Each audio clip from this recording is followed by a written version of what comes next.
We are officially 10 weeks into the Premier League, and that means the Premier League matters. The table matters now, and we can look at it. Finally, we're allowed to look at it and see where everyone is, and I'm really excited about it because we can finally look at the Premier League table. This is Red Card Radio.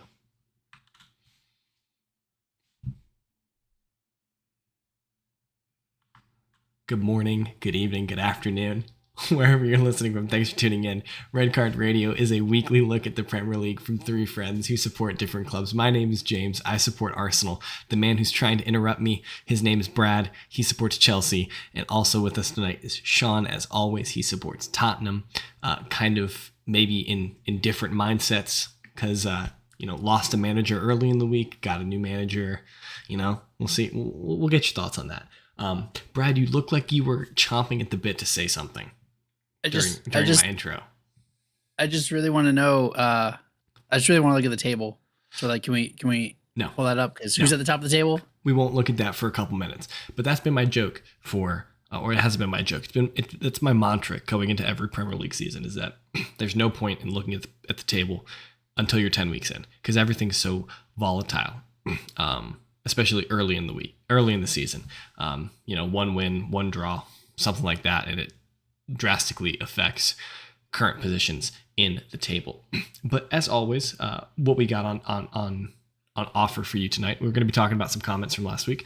We will go over Premier League matches, Champions League matches, Europa League, and Conference League matches before we preview match day 11. And there won't be any midweek games next week because after this weekend, we are going into an international break. As always, perfect timing.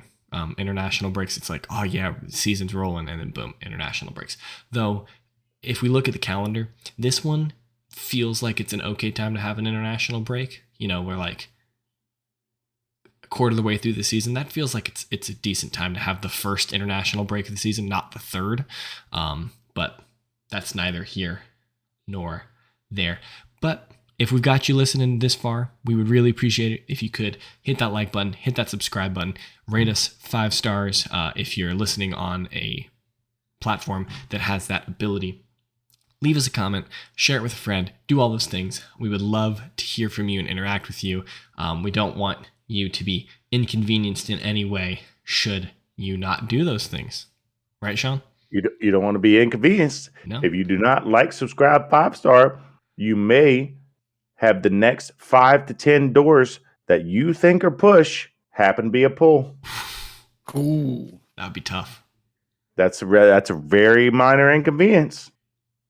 And then you look like an idiot in front of the 3 to 5 people that are around you.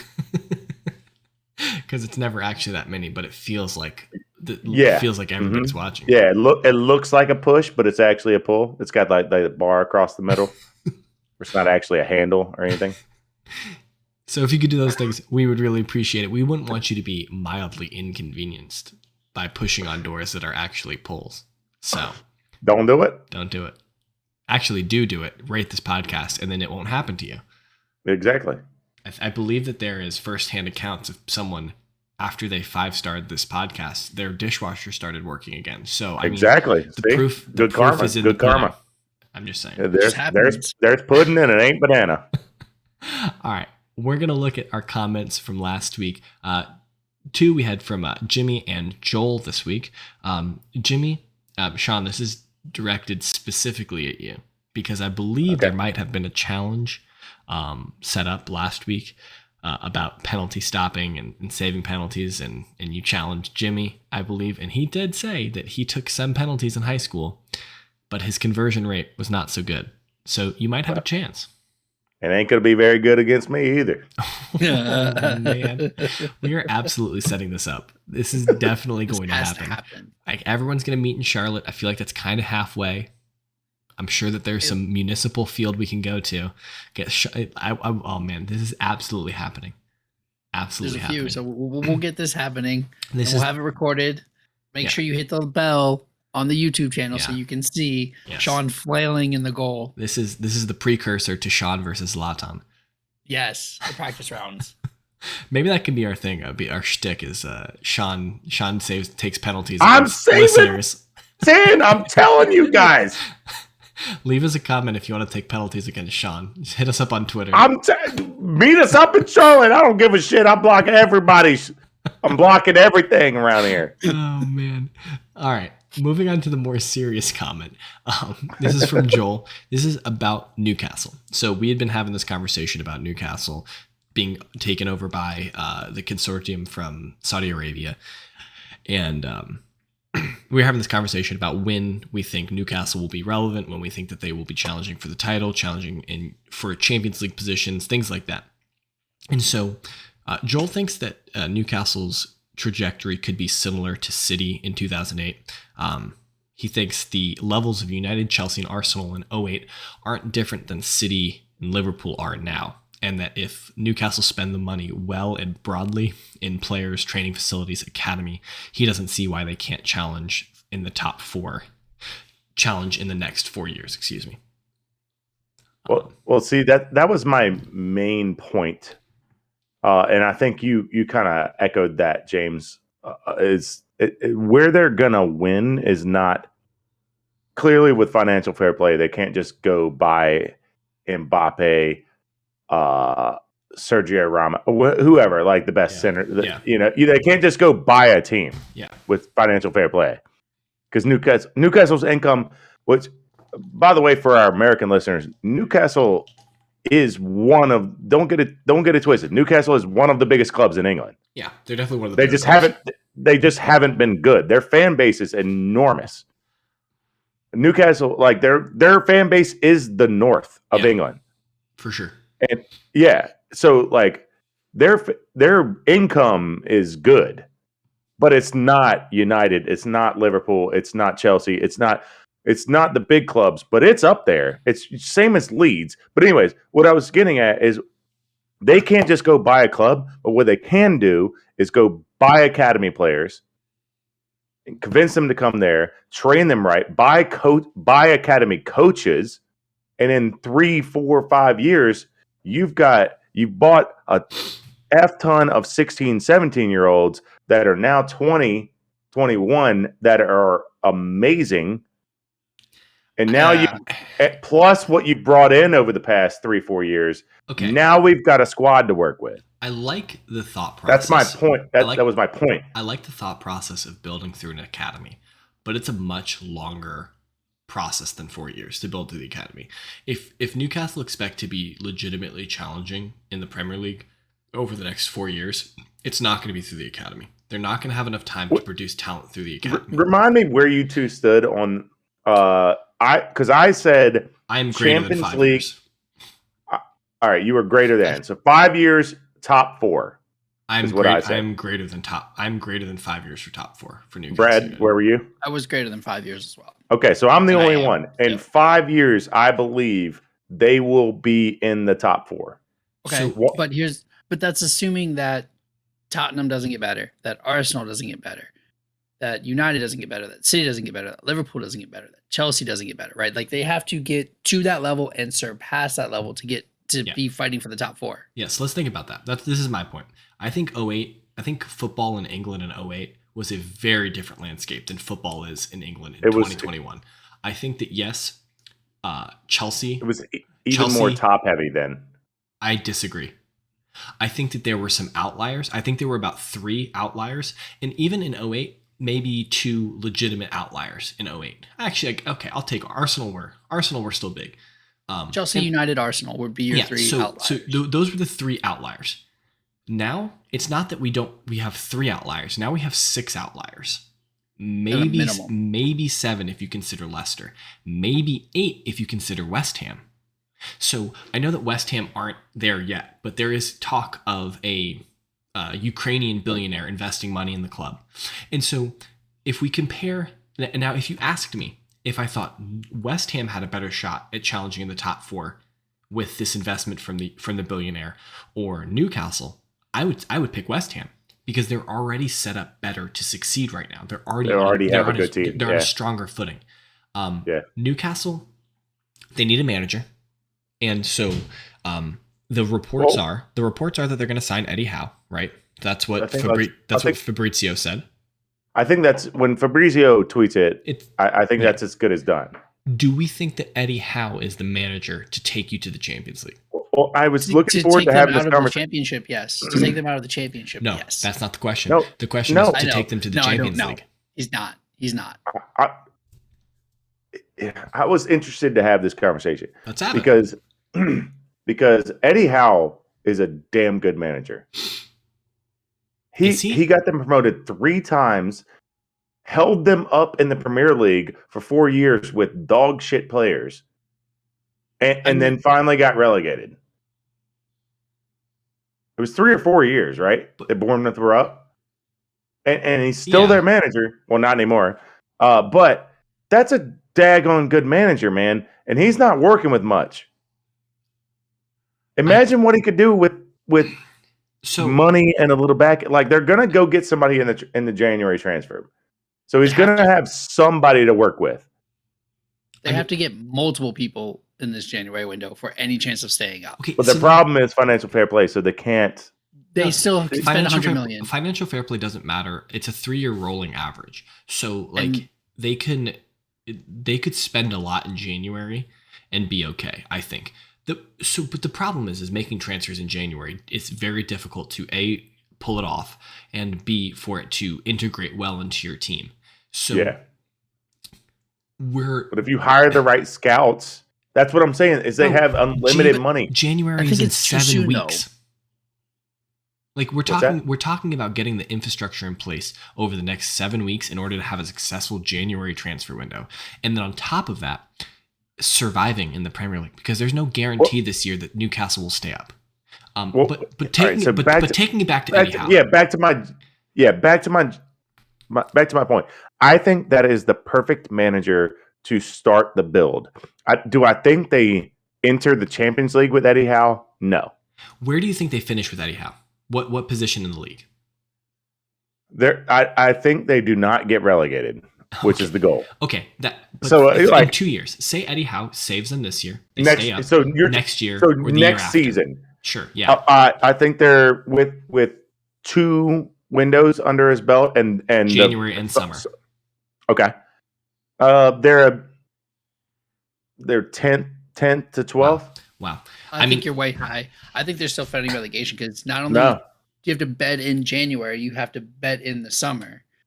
And that's probably half of the team. So like that's not gonna I think you're overestimating. I don't even care if it was Zidane. Like that's still, I think you're still overestimating the powers of Eddie Howe to get them. Zidane was apparently on the list. And this is my take on Zidane. Eddie. Yeah, Zidane turned it down. I mean, to be Conte fair, turned it down. He turned it down because Zidane knows he stinks as a manager, and Real Madrid had all the best players, and that's the only reason he was good. I don't generally disagree with that idea, Sean. But he did win 3 back-to-back Champions League back-to-back with the best lineup in Spain. Okay, like fine. I could probably manage that. That's fine. He had one of the best squads in the world, but Barcelona were no pushovers those seasons. Bayern Munich weren't pushovers those seasons. So we can have the conversation about how good Zidane is, and I generally agree with you that I think he inherited one of the best teams in the world at the time. Anyway, Brad, I'll let you make your point. Sorry. Yeah, sorry. But so sorry. Do they fully back him because is he Newcastle's Nuno, right? Like we went through all these different candidates and everybody said no to us. So then we came to the guy that's been out of work because he was with Bournemouth and Bournemouth ended up getting relegated after he'd had this amazing rise and kept him up. That's a good question. Sure. But your question is my question. Who's going to answer to him though? Like that, I don't think 2 windows. I think you're overestimating him in those 2 windows. I think I don't think I am. Is it that much harder to be higher than Brentford right now? They might be higher than Palace. Yes. Like Palace is really good this year. I think you're wrong. I think Palace is really you're good definitely wrong. Palace has never been out of a game this year. First of all, fuck Palace, but that's a different conversation. But second of all, like, is it that hard to be 10 to 12? I mean, like, I'm not saying top half. Yes. Okay. Yes. That's fine. So, but like, this is my idea is that like, what happens if Eddie Howe finishes 10th? And then he gets he's not going to get fired if he finishes 10th, is he? No. are we at the point where After we're firing talking next year. No, Yeah, so he doesn't get fired. He has. Well, no, I'm not saying he finishes 10th this year. I'm talking next. We're talking next year. So then we're talking going into the 23-24 season with the expectation. He just finished 10th, and the expectation now is he has to be in Europe at that. That's when he gets fired. I don't buy that Eddie Howe is the manager to take you there. I still believe that there are more big players in the Premier League right now than there were in 2008, and that the Premier League is so drastically top heavy right now. But it's not like 3 clubs. It's like 7 clubs that legitimately walk into the season and think, we got a shot. Like, and it's not like maybe like 4 of those clubs are legitimately like, yeah, we were challenging for the Premier League. And the other 3 are like, if things go our way, we could win it. Like in 3 years, could Arsenal be back in the position where they're saying, yeah, we got a shot every season? Could Spurs get to that position if Antonio Conte works out? And there's so much closer. Maybe they could. And that's the thing is that I just think that there are way too many hurdles right now to take a team that are 18th in the Premier League to 4th. There are just way too many hurdles, even over the course of 4 or 5 years. And yes, you might have unlimited money, but you also have to compete with the unlimited money of City, the unlimited money of Chelsea, the unlimited money of United. And the clear willingness to spend of Arsenal. Arsenal spent the most money this summer, and they don't have unlimited money.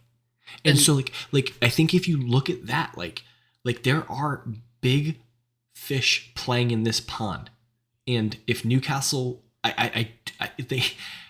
it's going to take an incredible amount for them to be able to. And yes, of course, if they get players that can buy in and they spend well. Sure, it could work, but I'm saying that the odds are stacked against them. I'm taking the field. When we're famous in 5 years, I want to go back to this episode and tell you guys that you're wrong. Mark it down. Because I'm talking 5 years, not 2 years. That's 10 windows. Which, by then, sure, they have a competent squad. That's what I'm saying. A competent squad. Not a we're going to the Champions League squad. That's a Europa League squad. I don't know, guys.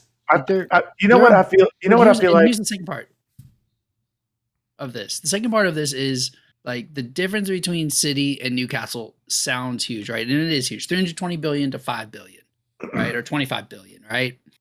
It's still billion. Yeah. I don't care if it's 1 billion or 999 billion. As long as it says billion or 100 millionaire, that money doesn't what's the difference? Okay, they're not going to be outspent. City's not going to be oh, okay, you're going to outspend us. Oh, you spent $21 billion on a player. I mean, granted, Fatu does have a $1 billion release clause, but that's not happening. So you're not going to lose out because of money. And again, Newcastle Shore are sleeping giants. They were good back when Shearer was dominating the Premier League because there was nobody in it. But you're not going to get outspent by Chelsea, Liverpool. Well, Liverpool, you'll probably outspend. Yeah. Chelsea, City, United, and I mean, you're right. Arsenal has come to the table and they have spent money. So not only do you have to catch up to them, you then have to surpass them, and that's the problem that I don't see happening. All 4 of them. What I think is happening here is we have James with unrecency bias of being good, and Brad with recency bias of being good. Your 2 teams are good and spending. When you come from a sucky team who had a chance and then took it for the past 4 years, who had 9 years ago, who had Tottenham being in the Champions League 4 years in a row? 10 years ago? Probably no one. Not 9 years ago? Probably no one. Okay. Within the next 5 years, or if you go back, so this is the first year we're not in. You go back 6 years. Who had Tottenham being in the next 4 Champions Leagues? I think 6 years ago you could probably make a shot that Tottenham or sniffing. go back a little farther. Then what? You know the question I'm posing. Go back 6, 7 years, 7, 8 years. Who had Tottenham winning or finishing in the top 4 straight years? All right. I Who had Leicester winning? Like what I'm saying is, the Leicester shit season happens. Yes, the Leicester season was a fucking outlier, and I'm not. That was an outlier. Like, I don't want a crazy season. Yeah. I can't specifically speak to Spurs 8 years ago. I don't remember. We're a traditional loser. I'm not understand that. blind to that. I'm an Arsenal fan, so I buy into that really hardcore. Like recently, no, but at least you have a history. Like I celebrate St. Totteringham's Day whenever I can, and I haven't been able to for the past couple seasons, but damn well I will this year. Like there will says be that you suck. Yes, you missed that. Not Arsenal sucks. That Tottenham sucks. Oh yeah, this is James saying that I'm a fan of Tottenham sucking, and I recognize that the Spurs suck. So like, if you talked to me 8 years ago, what I thought about Spurs, I'd be like, they're never finishing above Arsenal. They're trash. They're garbage. But I'm not. So I'm not the right person to analyze Tottenham. But I would imagine that 8 years ago, Tottenham were not flirting with relegation 2 seasons in a row. 8 years ago. For like 3 seasons in a row. Tottenham hadn't recently been relegated and then promoted back to the Premier League. No, we were before that. We were perennial 7 to 10. Exactly. So Newcastle are recently re-promoted. Like I think like 3 or 4 years ago or something like that, and they're still flirting with relegation. So like you're telling me that like the foundation at Spurs, I think the foundations at Spurs were stronger than the foundations are currently at Newcastle. And I think that Newcastle, and I think that Spurs 8 years ago didn't have to deal with what Liverpool are now, didn't have to deal with what Leicester are now, didn't have to deal with what I think that there are just more hurdles. I think that there are just more hurdles. I see your point. And I will just finish with this of I think all right, let me phrase it this way because we need to wrap this up. We've been spending too much time on this. Is Tottenham in England a bigger club than Newcastle? No. Probably not. Exactly. That's what you say, the foundation. In England, I'm talking about the population of England. Is Tottenham a bigger club than Newcastle? I mean, that's slightly that's slightly unfair, just because of the fact that Tottenham are one of the 18 million clubs that are big in London. Like Tottenham suffer from the fact that they are in London. They suffer from the fact that they're in North London with Arsenal. So like, yes, like that's a strange question and a strange, like Newcastle are Newcastle. Like there are other football clubs that play in Newcastle, but not Sunderland, pretty sure. Yeah, Southampton. Pretty sure. No, it's Southampton's on the south coast. Sunderland is their biggest rival. Yes, I agree with that. But Sunderland is not in Newcastle, right? Double check me on that, Brad. Right outside, I thought. Yeah, right outside. I'm pretty sure. But like Newcastle is a one-team city. Yeah. Now there are That's what I'm saying. There are other relatively big clubs in the north, but like, so yes, like that's a weird question to answer. Who is a bigger club in England? Who's bigger on a world stage? It's Tottenham. But in England, it's Newcastle. I'm well aware of that. I'm self-aware. They're the same city. They're across the Tyne. Okay. Yeah. I can't say that I know the geography. They're a huge club. So my final point, because we probably need to move on, is they have the foundation. They have the fan base. It is not like they're taking over Burnley. But fans only get you so far. Fans only fans like this. Like, how do fans matter in this conversation? Because when financial fair play, when United bought Pogba, they sold $100 million in jerseys the day they bought him. Okay. And that covered the financial fair play of paying $100 million to buy Pogba. Okay. That's why fans matter. Here's a question. Who has more fans globally? Juventus or Real Madrid? Madrid. Okay. When Juventus bought Ronaldo, they sold a dickload of shirts. I mean, that question was very close. If you very close. if you If we're buy a player like Ronaldo, you buy a player like Messi, you buy a player like Pogba, the shirt sales happen. And every single football kit I've ever seen is the same price. If it's from secondly, Newcastle, or if it's from Nike or Adidas 50 or bucks, Puma, $50.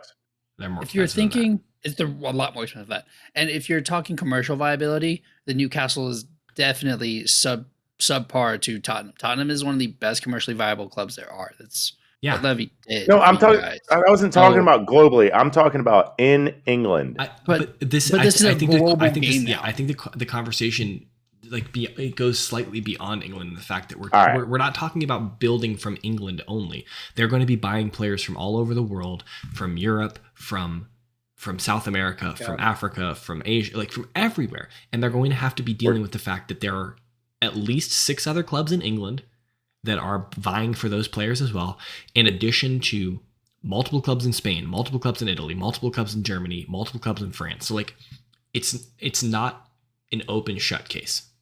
And there's a lot more hurdles. And I will die on this hill, and in 5 years we can come back to this conversation when I have been proven right, Sean.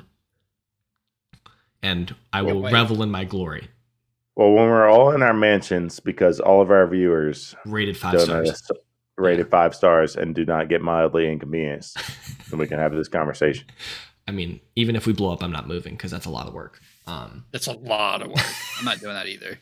Oh, I moved for the last time recently by myself. I'm hiring movers next time I move. Yeah, dude.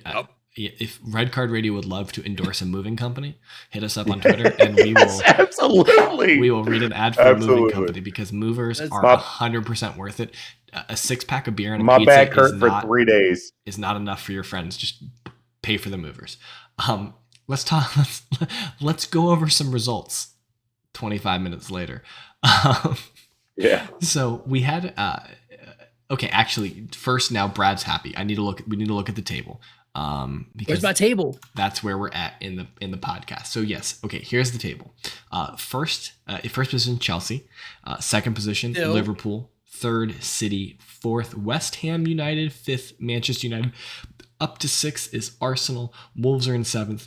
Brighton and Hove Albion are in 8th. Tottenham Hotspurs in 9th, and Everton round out the top 10. Starting the second half of the table, we got Leicester City, Brentford, Crystal Palace, Southampton, Villa, and then we've got Watford, Leeds, and in the relegation position, we've got Burnley on 7 points, Newcastle United on 4 points, Norwich City on 2 points. Just kind of quickly going over a few things. So Chelsea are on 25 points, 3 points ahead of Liverpool. The top 4, the fourth position is 20 points and above. You've got United and Arsenal, who are in the Europa League positions, essentially, on 17 points, so 3 points away from 4th. And you got Wolves and Brighton on 16 points. I would say Tottenham, Everton, Leicester on 14 points, 15 for Tottenham, 14 for Everton and Leicester. There's lots of clubs who are within striking distance of the top 4.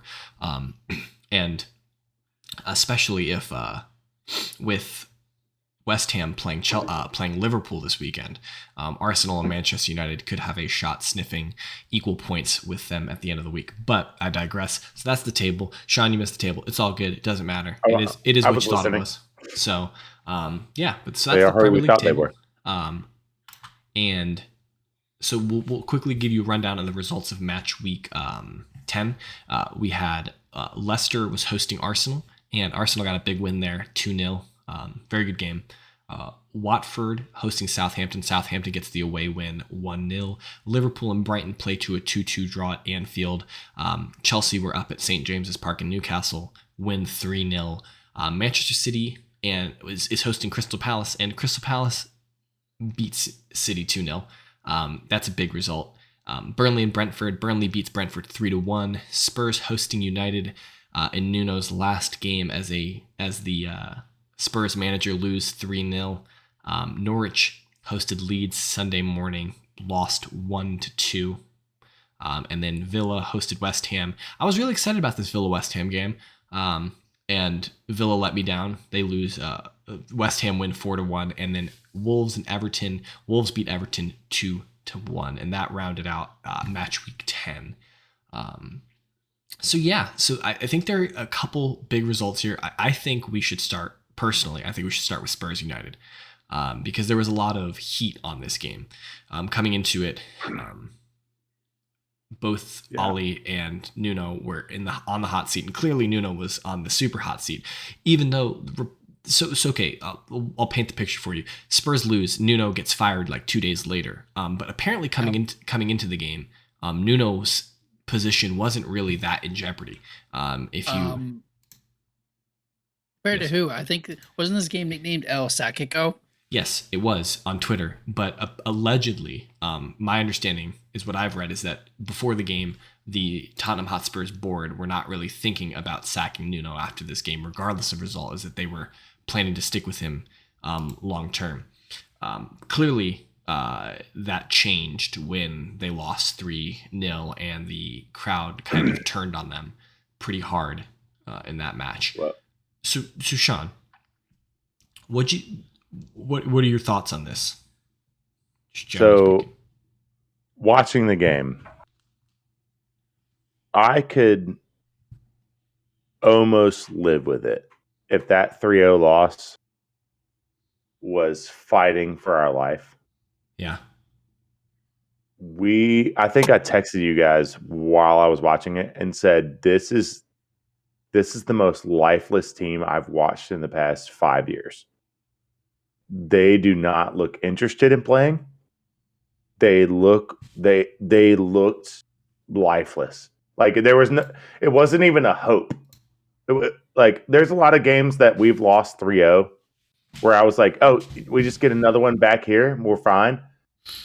And you're like, oh yeah, we're challenging. Like, there's a lot of games you lose like that where you're thinking, yeah, any time now, goal's going in. Yeah. Never once crossed my mind a goal is going in for us. You just thought you were losing. Absolutely. Once we gave up the first one, I was like, oh, that's it. That's the game. Damn. And that bad? I think that's an indictment on Nuno. Okay.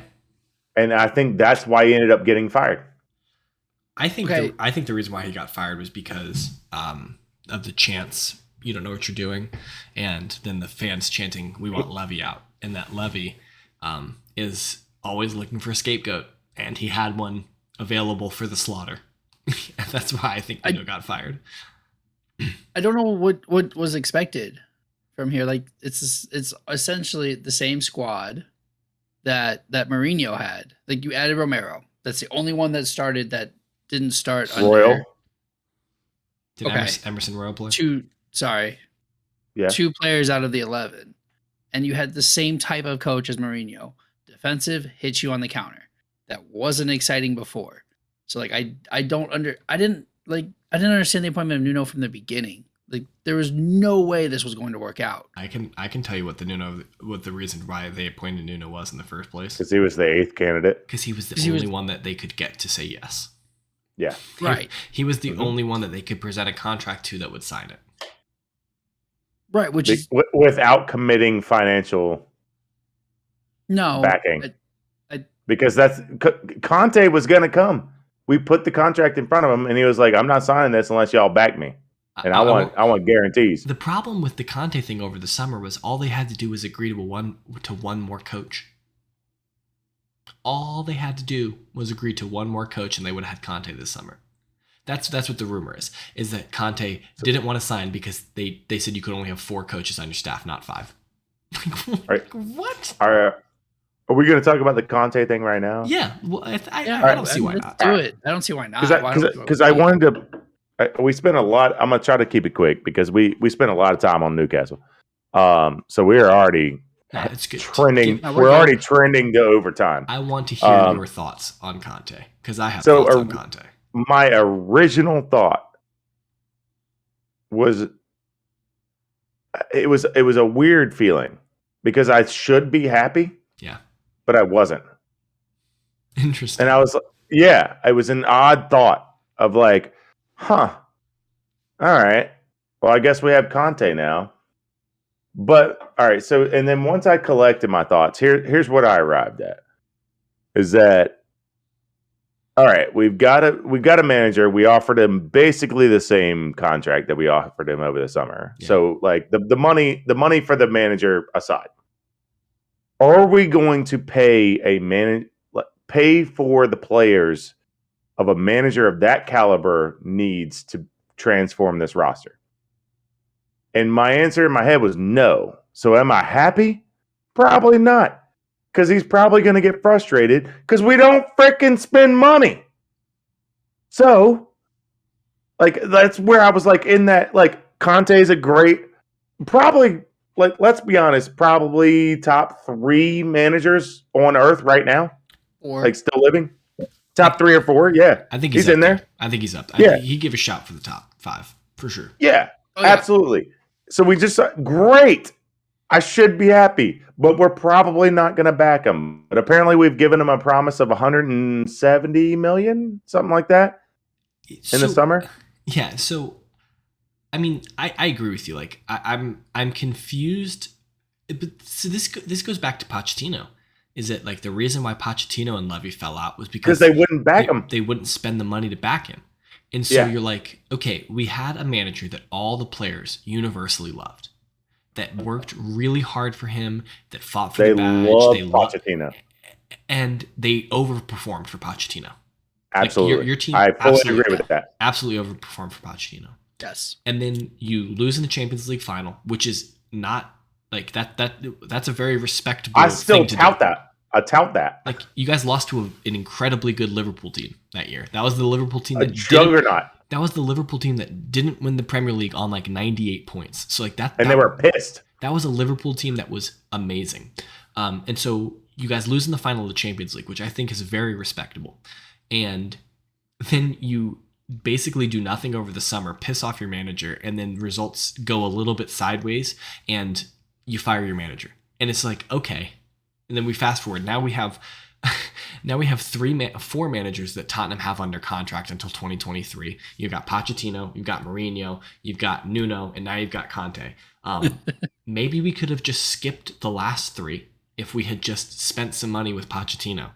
Because Pochettino, I think, didn't want to leave. I think he would still be the Spurs manager today. Yes, absolutely. So it's crazy to me. So that aside, my thoughts on Conte. I think he's a great manager. I think he's an awesome hire. I think things that you will get. So you're talking that in this game against United, you thought that Tottenham were like lifeless and showed no fight. That will never happen under Conte. If a player doesn't give 100% under Conte, I think he might run on the pitch and decapitate them. Like, the dude lives and breathes emotion. He is fired up 100% of the time and will get the most out of your players. And so that is good. And I think Conte is a great manager. I agree with you. I think he's definitely in the top 5 of managers worldwide right now. But this is my but. I'm not sure he's a project manager. I think he is a finisher manager. I think he takes a team that is close, that doesn't require major surgery, and makes them better, takes them over the top. I don't think he takes Tottenham, who are honestly require some work, and takes them over the top. I don't because I don't think that his trajectory is like long enough with a club to do that. So if I think about Conte, he went to Juve, and then immediately won Scudetti, and like just boom, banged him out. Left. I think he did a stint at the national team, the Italian national team. They did pretty well under him. I don't know if they won anything, but I think they did fairly. I think they did respectably. And like, national team football is strange anyway. But then he goes to Chelsea. What does he do at Chelsea? Just wins immediately. Wins immediately. And then the Cup. And he goes to Inter. Then he goes to Inter. Doesn't win the first season, but they push Juve all the way. They pushed Juve all the way that season. And then he wins the second season. He would still be at Inter as well if Inter didn't tell them that we're doing a fire sale. So I don't know if he is a manager. I don't know if he's a project manager, and I think that Spurs are a project right now. We said this in the text, and I wanted to bring it up. I don't think, honestly, with the style, I think the reason he decided now's the time with Tottenham was because of our roster. Because I don't think we're that far with our signings over the summer. Okay. With Royal, with Romero, with Gill. Who didn't make the bench. Well, that's a fantastic. It like, I'm not worried about that. That's his first game, and it's a conference league game. Who gives a crap? Anyways, Who knows? so like with those signings, with Højbjerg as a double pivot, he's a perfect double pivot for him. He just needs to find another one. Like, I think he looked at the roster and said, I think because he's not going to do that. That's why he said, allegedly said no to Newcastle. I think that his. I think he looked. That's my reasoning. Is I think he looked at the roster and said, "This is something I can work with. I've got Dyer, Rodon or Sanchez, and Romero as my back three, with Royal and Reguilon as my wing backs, and two center backs or two center defensive mids in front, and that's what he likes. And then he's like, I can work on the front as long as if I get one more center defensive mid and one more attacking person, this team might be all right. But let's rewind this, because with what you just said, the back 8 are locks, right? And then the front 3 are probably locks as well, because I don't think you're replacing Lucas for Gill. Probably. I mean, I agree. I don't rate Lucas that highly, but you guys played that team essentially, except for Davies was on the back line today. And so, like, I get Conference League. Oh, no, it's the Conference League. It's the kids. But, like, you guys played your starting 11 for the Premier League, probably starting 10, right? Because he's keeping Lucas in there for now, against Vitesse, and won 3-2. With a red card at the 59th minute. Yeah, that game was ridiculous. And then 2 red cards. And they had 2 red cards. So, like, yes, it was but, like, this shouldn't be a 3-2 game. If you're saying this team is that close to being back in the Champions League. What did we just say about Conte? He's a good manager. He just wins. Sure. So you're saying that it doesn't matter. It was a win. It was a win. That's fair. Right. That's fair. But if Gill didn't make a 12-person bench, he's not going to make the bench play in the round. So I think the problem is that, like, what's his name? Is Eric Dyer a Conte center back? No. And I think categorically no. I saw you scoff when I said Dyer. Dyer's because you know my ire when it comes to Dyer. Like that? I saw what you did, yeah. You took the D off. Yeah. And you said that word. And then you put the D back on. I never take the D off. Oh, jeez. When Dyer's on the field, it seems this like podcast is definitely not made for children. Even though it could be. Dyer, honestly, Dyer and Sanchez are in the same camp in my head. If Conte can get the idiot out of them, they're not bad center backs. Eric Dyer, first and foremost, is not even a center back. He's a center defensive mid. Okay, so he's too slow. He's just not, like, his position is not. He's a midfielder, but he's not a double pivot either, because he doesn't have the engine. That's why he's a center back. The dude is not good. That's like saying, like, in like a year or two, if like Granit Xhaka comes back and he can't run anymore, well, he's a center back now. Like, the dude's not a center back. Eric Dyer is not a center back. All right, so it's just not going to happen. Well, he's all we got right now. All right. All right. Well, he's going to go get himself some good Italian center backs this summer. I'm thinking we challenge for the 4th position by the end of the year. I think that's this year. I think if we don't finish 4th, I don't think so. I do. Oh my God, no. Absolutely not. The dude had 17 games. Like, that is not enough time to understand whether or not a manager will fit, in my opinion. 17 games. Did you watch the games? No, because it's Tottenham. It's awful. Why would I? It was awful. I did watch one game. It was worse than Mourinho. I watched one game. Yeah, the North London Derby. Yeah, maybe. It was awful. No. That game was amazing. Nuno had no chance. No chance to finish in the top 4. I think you should have given him more time, and that's not even like a cheeky, like, Arsenal fan. I think you should have given him more time. I think he needed more time. No. But I think that no. Okay. Yeah, I agree with the firing. All right. What about this Man City Palace game? That's kind of an interesting result. So, like Brad, you said it earlier, Palace have never been out of a game this year, and I wholeheartedly agree with you. And that's a big scalp. This is coming from our resident Palace fan, James. Hey, Patrick Vieira is the truth. And they scored before the red card, so like it wasn't City got a red card, but like it was already 1-0 then. Yeah. So and this is away to City. Yeah, this is I mean, is it really an away game at City? Because like they ain't got no fans in the stadium anyways. It's empty hot. Yeah. They just play phenomenal. Yeah, this is really good recruiting and really good coaching. Like to play Crystal Palace it's a hard game now. Yeah, it's not just for Tottenham. Like last year, it was like, oh, that's free 3. That's a free 3. I don't think it's certainly not free 3 this year. No. Now, except it's always hard to play. We're not including Tottenham in this discussion because like Tottenham's always had it hard against Crystal Palace. I take back everything I said about Tottenham 15 minutes ago. We can't beat Palace. I asked for absolution on those things. Yeah, so like this is a big result for Palace and kind of I think a pretty damning result for City. Like clearly City are not out of the title race, but like if this is indicative of all of like results that they will have throughout the season. I mean, they've already lost to Spurs this year. They've lost to Palace now. Like clearly that was an anomaly for Spurs. Well, is it an anomaly for Spurs? Is it a greater anomaly for Spurs or a greater anomaly for City? That's, I think, the question. But yeah, so like if they throw away a couple games here and there, like City and Liverpool are Chelsea and Liverpool do not appear to be throwing away games like City have. So I say that, and Liverpool kind of threw away a game. I was going to say, ironically, Liverpool threw away 2 points. I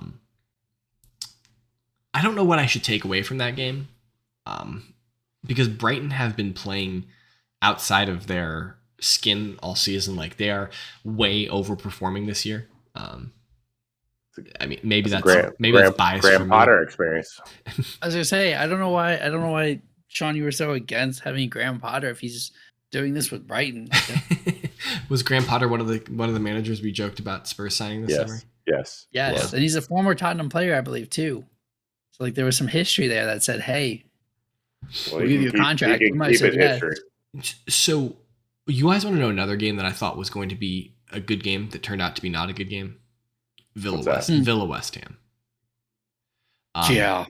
So I expected a lot more out of Villa. This is the 4th straight game that they've lost, and they were not in this game at all. Okay, so I take that back. They were in the game when it was 1-1. And so they gave up first goal and they claw one back, they score it. And I think it was a pretty decent goal if I'm remembering properly. And then they just got run over. They just got absolutely run over. And I don't know if that's a bigger indictment of Villa or more of something we should celebrate of West Ham, and that West Ham just have it this year and that they're in it. Like they play Liverpool this weekend. Who knows? Maybe they beat Liverpool this weekend. But I was very disappointed in Villa. I wanted Villa to win that game because then Arsenal, United, and West Ham would have all been on 17 points. And that would have been the 4th position. But I expected more from Villa in that game. I got 2 games. I got a game that was interesting for 4 minutes, but then I wanted to know about the Burnley-Brentford game. There, James. Where's our match report for the Brentford game? Yeah. How did that game go? Yeah, I mean the scoreline looks like it may have been some interest. Brentford, they got the team bus, and then they got off in Burnley, and Sean Dyche was there standing in his suit, being all like Sean Dyche, and then they scored 3 goals, and Brentford, the honeybees, they zapped in only 1 goal. James did not watch that game. James is true to his form of not watching the games that he picks. Loyal listeners, I ask for your forgiveness. I ask for another chance this week. I ask for a chance that in match week 11, you would join me for James's pick of the week, which I will reveal later in the game or later in the podcast. Wow, I can't speak. But yes, loyal listeners, I apologize. I did not watch Brentford and Burnley. But I had to get you on that one because I know you didn't. I know. I thought I was going to sleep. I thought I was going to sneak away. I even went back to look at the last notes because we didn't put down James's pick last week. So you almost had me. And I looked and was like, no, it's Burnley Brentford because we like Leeds. So we didn't call him out to watch Leeds Norwich. But Norwich Leeds had about like 6 minutes of really good football. And the rest of the game was not there. They had 3 goals in 6 minutes. Besides that, turn it off. I think it actually happened during my lunch break too, so it was like perfect timing for me. Quickly, I'm going to run over Champions League games and UEFA League, Conference Leagues and Europa Leagues and whatever. So in the Champions League, Malmo and Chelsea played. Chelsea win 1-0. Atalanta and United play to a 2-2 draw in Italy. City play Club Brugge and win 4-1. Liverpool beat Atletico in quite a good, kind of like a big matchup, 2-0. So quickly going over the standings, in Group A, City are on 9 points. PSG are on 8 points. They look like they're the teams that are going to qualify. In the Group of Death, which was Group B, it was Liverpool, Porto, Atletico, Milan. Liverpool are on 12 points. They are already qualified. Porto are on 5 points. Atletico are on 4 points, and Milan are on 1 point. Kind of a toss-up at this point between Porto and Atletico. Milan look to be dead in that group. Going down to Group F, where Manchester United reside.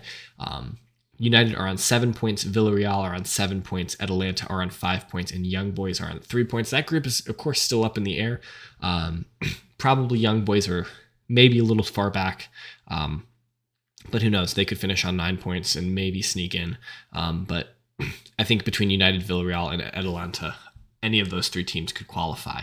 And then in Group H, where Chelsea reside, Juve are on 12 points, leading the group, 4 wins, no losses. Chelsea are on 9 points. Zenit are on 3 points, and Malmo are on 0 points. Juve have already qualified for the round of 16. Chelsea will quickly. We're 1 point away. Yeah, will quickly qualify soon.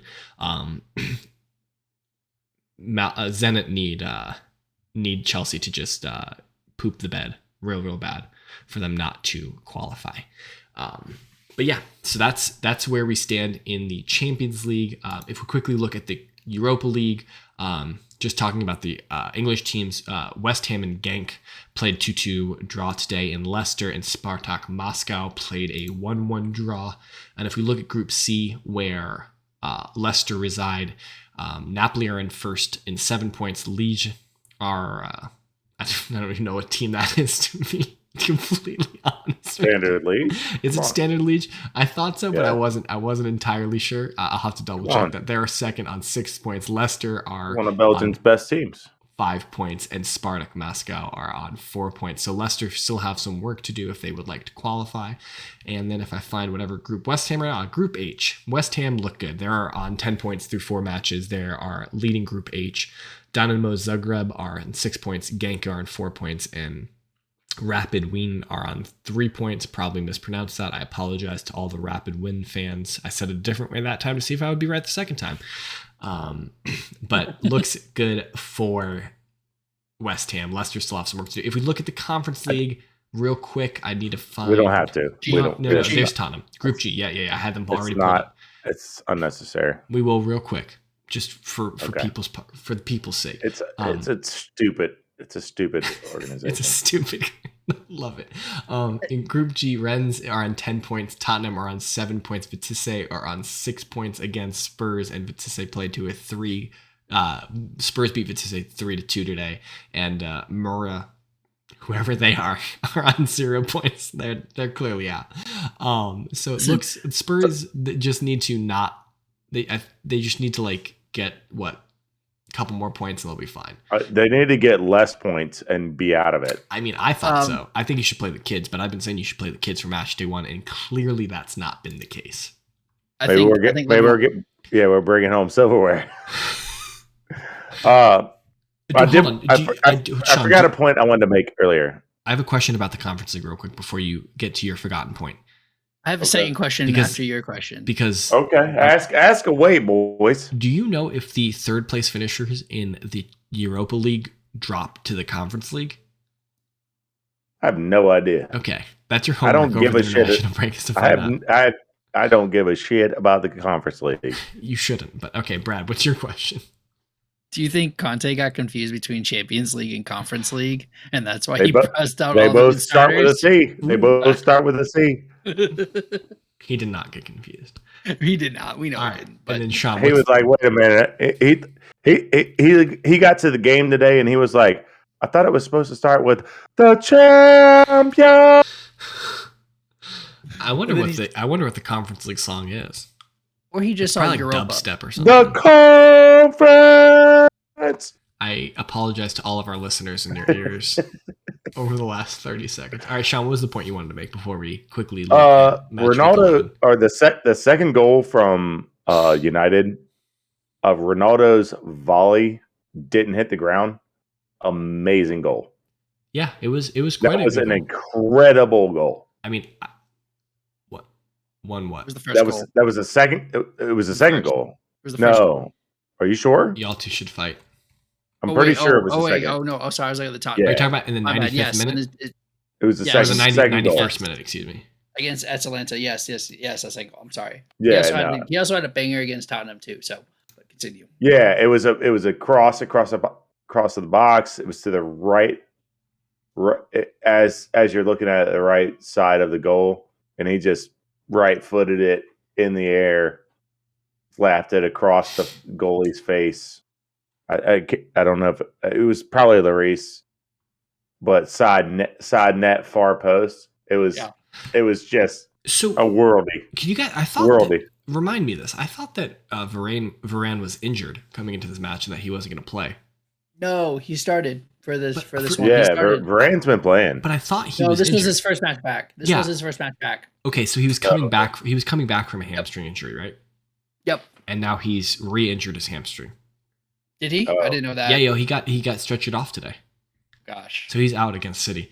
How does that feel, United fans? Are you guys making fun of Arsenal fans for signing Ben White while you guys signed Varane and your 95-year-old center back's injured and keeps playing? Well, anyways, I just want to make that point. Let's move forward. All right. Let's look at match week 11 real quick. So on Friday, tomorrow, because it's Thursday right now, Southampton will be hosting Aston Villa. Starting Saturday morning, big match, this Manchester Derby.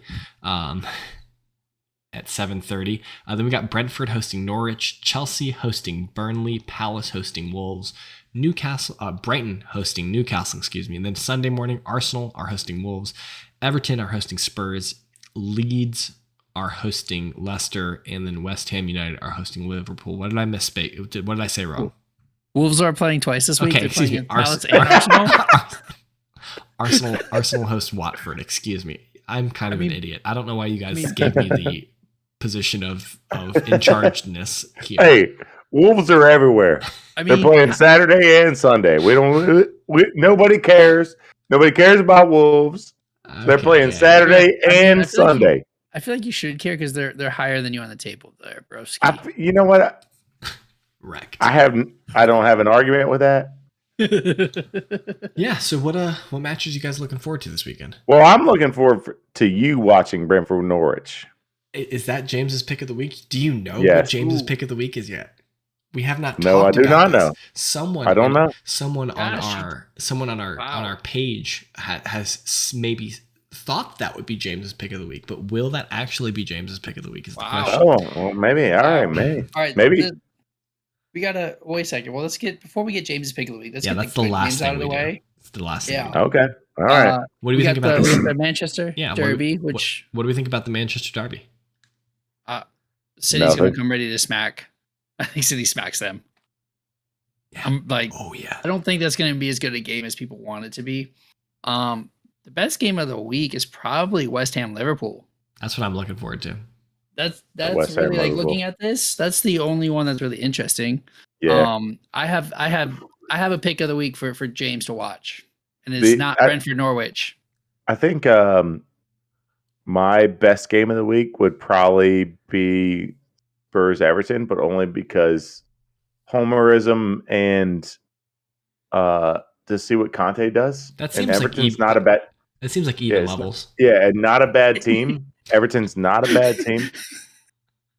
They're not a bad. It First seems of like all, levels. They're about to fire Rafa too, so like you can't. Are they really? Yeah, Rafa's on the hot seat apparently. Dude, Rafa should get himself fired and then go take the Newcastle job. Right? He should go They back to Newcastle. Go back to Newcastle. Go back? Yeah, man. Yes, But go back to Newcastle with money. Dude, could you imagine what Rafa could do with money? He had Newcastle in a great spot. And he had Liverpool with money, and they're like, nothing. no. And they fired him, and then didn't they get relegated? Yeah, then he went to China. He got money. Or maybe he came up with. Oh no, he got relegated. Really he brought them up or something like that. I forget what the history was. But all right, James, what's your pick of the week here? What's your pick of the week? James's pick of the week. This is going to be the premier match that you will certainly not want to miss, because I am certainly not going to miss it. And it is Brighton hosting Newcastle. Brighton hosting Newcastle is James's pick of the week.